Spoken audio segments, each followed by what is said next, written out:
কেন্দ্ৰীয় চৰকাৰৰ পৰা আঁচনি অহা অসম চৰকাৰৰ পৰা আঁচনি অহা আমাৰ BTC চৰকাৰে দিয়া যিটো আঁচনি সেই আঁচনিবিলাক গ্ৰহণ কৰা ব্যক্তিসকলৰ লগত আজি এটা হিতাধিকাৰী মিট সন্মিলন পতা হৈছে।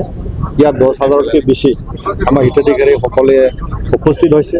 ইয়াৰ দ্বাৰাই আমি এটা প্ৰমাণ কৰিব বিচাৰিছোঁ, যিটো মানুহবিলাকে নাজানে যে চৰকাৰে কি কৰিছে কি কৰা নাই, বিভিন্ন ধৰণৰ আলোচনা কৰি আছে, সমালোচনা কৰি থাকে। কিন্তু আজি 10,000তকৈ বেছি হিতাধিকাৰী যে ইয়াত আহিল, তাৰমানে চৰকাৰে ভালকৈ কাম কৰি আছে, এই কথাটো প্ৰমাণিত হৈ গ'ল।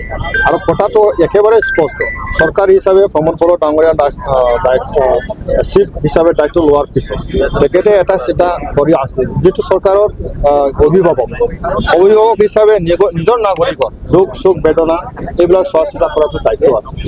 হয়, আঁচনি দিয়া হ'ল, কিন্তু আঁচনিবিলাক কি ধৰণে কেনেকৈ ৰূপায়ণ হ'ল এই কথাখিনিও জনা উচিত। তো গতিকে 40টা সমষ্টিত BTC চৰকাৰে হিতাধিকাৰী সন্মিলন বনাই পেলাই ৰাইজৰ মাজত হিতাধিকাৰীসকলৰ লগত ডাইৰেক্ট কণ্টেক্ট আলোচনা ইয়াৰ কৰা এটা সিদ্ধান্ত লোৱা হৈছে।